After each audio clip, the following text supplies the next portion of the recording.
Welcome, Nigerians. Good to see you. A very happy people. Yes. No matter the hardship.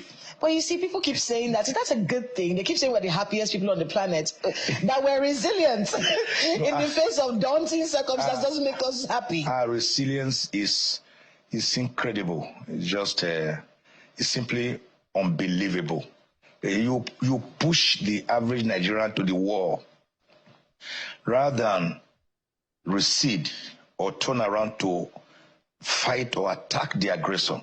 The average Nigerian would rather break down the walls to further run, to run away, rather than attack. So even a goat, when pushed to the wall, we turn around and bite. Is that where we are? But Nigerians don't. We are docile. We want to stay in our comfort, in our comfortable cocoons. No one wants to stick out his neck. Everyone is afraid of his or her shadow. That's not how to grow a country. That's not. I keep trying to tell them that's not a compliment. No, it's not complimentary at all. It's not complimentary at all, that you're a doormat. Yeah, to do nothing is to die for nothing. Well, the question would be, what can they do? You know? What can they do? Oh, civil populist agitation. Civil populist, because a leadership without checks and balances can go dictatorial, absolutist, like Louis XIV of France, who on the 13th of April, 1566, stood in front of Parliament and declared famously, "L'état, c'est moi, I am the state." Because he had no checks and balances. So even in our own homes, if we don't have checks and balances from our wives, from our children, from our husbands, we go dictatorial.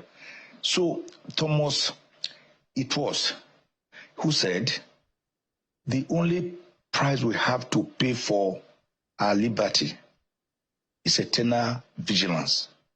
That's Justice Leonard Hand. And Thomas Jefferson once said, when the leadership fears the people, then there is governance and justice enthroned. But when the people fear the leadership, then there is autocracy. Is that not what we are experiencing? Can Nigerians really challenge their leaders now? Everyone wants to join. If you can't beat them, you join them. That appears to be the Stockholm syndrome Nigerians are now suffering from. Stanley, when asked, how do you control the people? Why do you make them so malleable to you? He said, I give you an example. He said, give me a chick, give me a fowl.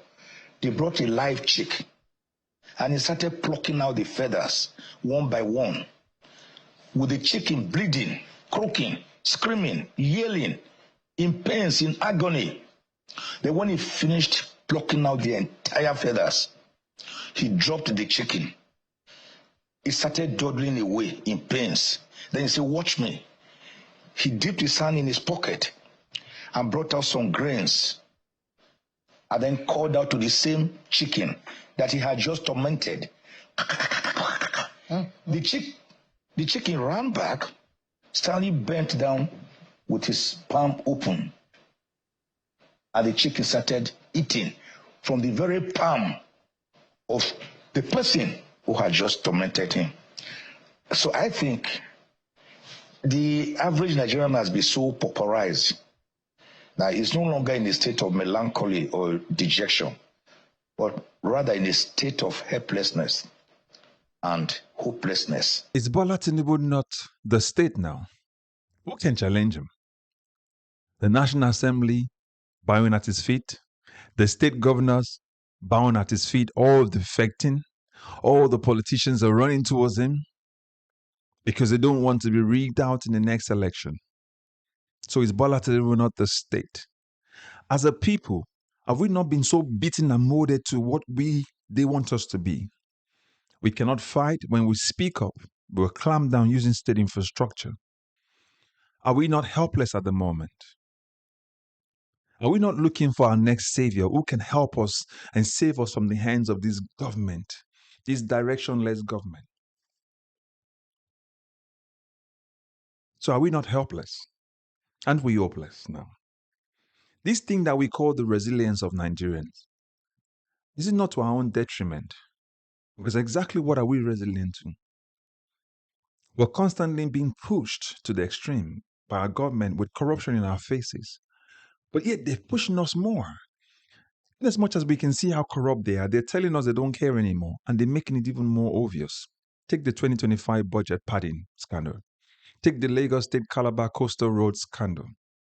Take the Beta Edu scandal. All of these corruption cases, the bribery of our lawmakers to pass bills. For example, the state of emergency in Rivers State. The allegation of bribery of our lawmakers just so that they can allow that unlawful state of emergency to land and to exist. So are we not constantly being pushed? Is Michael Ozekhome wrong? I'm asking, is he wrong? Look at our nation. Everything in corruption. So I'm asking you, is Bola Tinubu not the state now? Is he not the emperor sitting on the throne and no one can challenge him?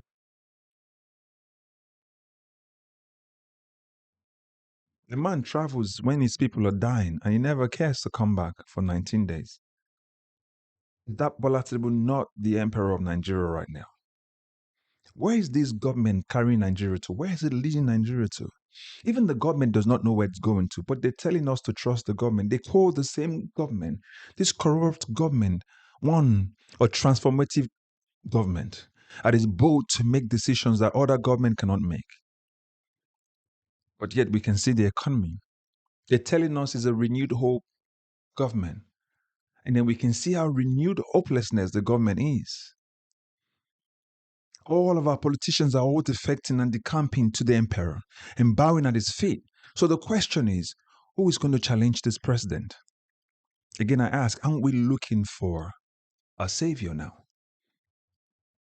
We've been pushed. They are so corrupt.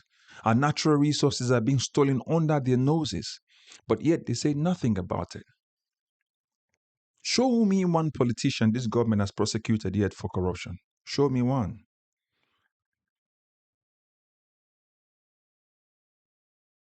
So I'm asking all of you, have we not been molded to that image where they want us to be? So submissive, so subservient, so hopeless that when we speak up, even other Nigerians like us are being told to clamp us down, to ask us why we're speaking up. So where's this government taking Nigeria to? Where are we heading to? Where's this APC government taking Nigeria to? 10 years, insurgency, banditry, terrorism, inflation, food crisis, economic crisis, financial crisis, all under one political party. Borrowing more for nothing we can see for. Our government is borrowing so much, but yet tell them to point out to what they use the money for. We cannot see. Again, I refer to the 2025 budget. See how much they padded the budget. Our lawmakers asking for bribe to pass bills.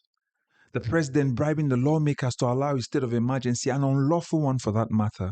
So I'm asking you, where is this government taking us to? So is Michael Ozekhome wrong? Is he far from the truth? Where is our advocacy for better government? This is why 2027 matters. This is why 2027 is for the fight of the soul of our country. We must continue to sensitize other people. Speak up. Hold these guys to account. After all, they're public servants. But yet we have an emperor sitting on the throne. Everyone running to him. A government that hasn't done anything, but all politicians are migrating and bowing at his feet. And they call his governance, or his government rather, one of transformation. The question is, transformation to what?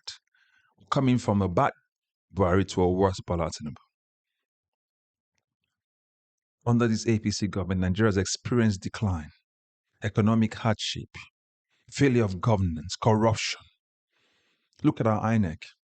It's become an umpire for the ruling party just to favor them. So the question is, do we have a president or we have an emperor? Is Bola Tinubu a president or is Bola Tinubu an emperor? Because we cannot see what he has done, but yet our politicians telling us that it's transformative. In what way? Where is Nigeria heading to? Do we have a direction under Bola Tinubu? Remember, 2027 for the fight for the soul of our country. But put your comments in the comment section. Let us know what you think. And don't forget to like, share, and also subscribe. I'll catch you up in the next video. Bye-bye for now.